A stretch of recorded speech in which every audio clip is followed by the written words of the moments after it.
Hello, this is Stan Stalnaker with Hub Culture, and we're at Climate Week NYC. I'm joined right now by the eminent Professor Jeffrey Sachs from the Earth Institute at Columbia. Thank you for joining us. Pleasure. You gave a really interesting and incredible discussion today about the priorities that we should be focusing on here in America for this idea of the clean revolution. Can you tell us a little bit about what you think those priorities should be? Well, the most basic priority is that by the middle of this century, we just have to get carbon out of the energy system substantially. Right now, we have a world economy, not only a U.S. economy, that depends on coal, oil, and gas. We're emitting so much carbon dioxide that we see before our eyes the planet under incredible stress, whether it's the drought in the United States this year, the hottest 12 months on U.S. record, extreme events all over the world, droughts, floods, extreme storms. The frequency of those extreme events has multiplied 20, 30, 50 times even compared to 30 years ago. So we have to move to a new energy system. What does that mean? It means that either we continue to use the fossil fuels, coal, oil, and gas, but we clean up after ourselves by capturing the carbon dioxide and putting it safely in geologic deposit and storage. What they call as sequestration. Exactly, carbon capture and sequestration. A good idea, important, but a pre-commercial technology that needs to be tested, proved. Will it stay down there? Is this safe? Are there enough places in the world to do this? Very important questions. The second, of course, is to use non-carbon energy sources, wind, solar, geothermal, nuclear, in my view. Other people say, no, keep nuclear away, but I believe that that is part of the mix. But the point is that we need a plan, which we don't have. We need a framework. This isn't something that is going to be solved one day to the next. It's not a matter of what are we going to do to solve this next year. It is how are we going to start taking steps now so that by 2025 we have a new generation of electric vehicles that's really starting to take off, so that by 2030 our buildings are really smart and our city grid is really efficient, so we're using a lot less energy and getting better quality of life out of it.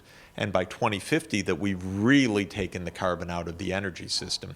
And that's a lot of tough choices, a lot of important investments that need to be made, a lot of strategy that needs to be debated, a lot of research and development that needs to be done. But we're not doing any of that.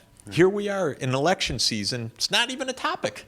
And that's because the politicians are scared of the oil companies, they're scared of the coal companies, they're scared of the natural gas companies, or they're paid by them. Their campaigns are financed by them. And so we're living through this drama of humanity. But in this country, we barely talk about it. No one's even talking about it. So just before we wrap up, what would you say would be the things, what would be the plan that we can start to implement right now? What can Americans be doing now to get the country going on this clean energy revolution? We have some great renewable energy sources, first of all. We have the Mojave Desert, so much sunlight that can be captured in now very low-cost photovoltaics and solar panels and so forth, that can provide a tremendous boost of zero-carbon energy.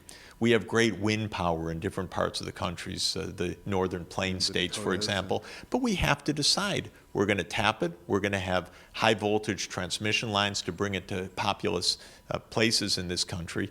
But we have these great resources, and we have some fantastic technology ideas. Everybody's heard by now of how Google has driverless cars, electric vehicles floating around California. There's a driver behind them, but they're not touching the steering wheel. And what this allows is a breakthrough in electric vehicles, quality of driving, even safety of driving, and lower weight vehicles, much more energy efficient, and because they don't have carbon dioxide coming out of the tailpipe, but if they're charged on a clean grid, then you can make a fantastic breakthrough.